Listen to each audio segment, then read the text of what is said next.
my last form of communication, satellite internet that I have, and I've been informed by the company that they are instructed to cut it. So it's maybe the last time I'm able to communicate. For more on the story, we're now joined by William Lawrence. He is a professor of political science at the American University in Washington, D.C. Good to have you on the show, sir. Now, I'm sure you were listening and you heard the Deputy Prime Minister saying that this group that has been trying to destabilize the kingdom has been working with foreign entities. Who could he be talking about? Well, there are two in the group that hold dual nationalities linked to Saudi Arabia, and there's other connections to Saudi Arabia and the UAE. But I would say that the odds that MBS or MBZ are behind this are quite low. What often happens with these palace intrigues around the Arab world throughout its history is when somebody is thinking of fomenting a coup, they'll try to contact people through intermediaries and say, you know, if I took things over, would you back me? And the answer coming back is, you know, we'll back whoever the legitimate ruler is.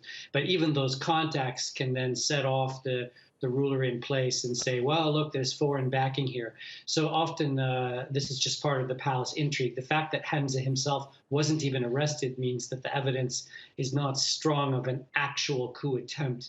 What these were very problematic conversations, probably, that set in motion all of the arrests that we saw.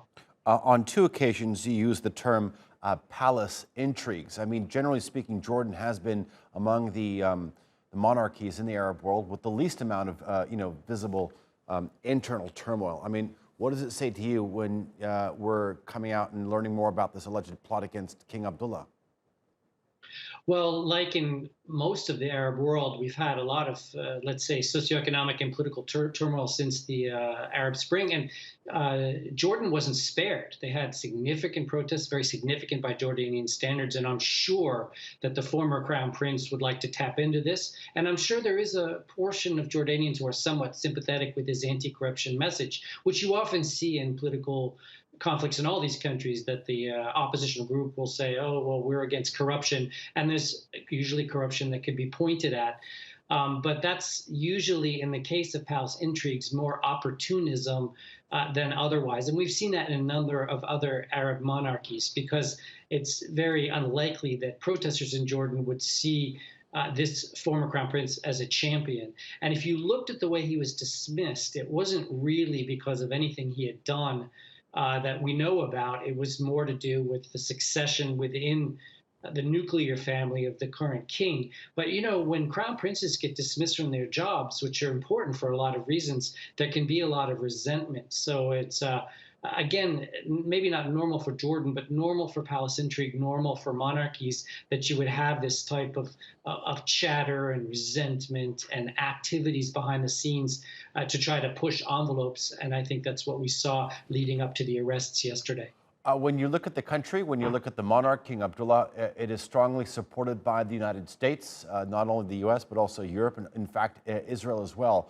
The country is also a major part of regional security. How do you see these actors sort of playing a role in what happens next? Well, first of all, let's say the king is extremely popular in all of these quarters, as he's popular with a lot of Jordanians, the vast majority of our Jordanians. Second of all, Jordan needs to exist for a number of reasons, including as a critical, let's say, buffer state between Israel and other bad actors in the region. And the way in which the king operates is extremely important geopolitically. I mean, you could even say he's probably better in foreign affairs than he is in domestic affairs, to the degree that he's just essential to the working order that's in place right now. And this is one of the many reasons that I really, really doubt that MBS or MBZ were behind this, because they don't need further turmoil in Jordan. It also negatively impacts resolution of the Syria crisis to have turmoil in Jordan. So for a lot of reasons, it's extremely unlikely that, even if there had been even lukewarm foreign support for the ex-crown prince from certain quarters, that it really wasn't going to go very far because of the way in which Jordan is so well connected and its king. Let me also say that Jordan wouldn't even exist without a lot of assistance from the Gulf states and from the United States. And it survives to some degree on foreign assistance, not corrupt, sequestering of hydrocarbon wealth or anything like that. It's foreign assistance that in some ways keeps the country even functioning. So for MBS, for example, to say, oh, I want to take over Jordan and all of its problems really just doesn't make any sense. No, this is a domestic conflict, a conflict between domestic royals.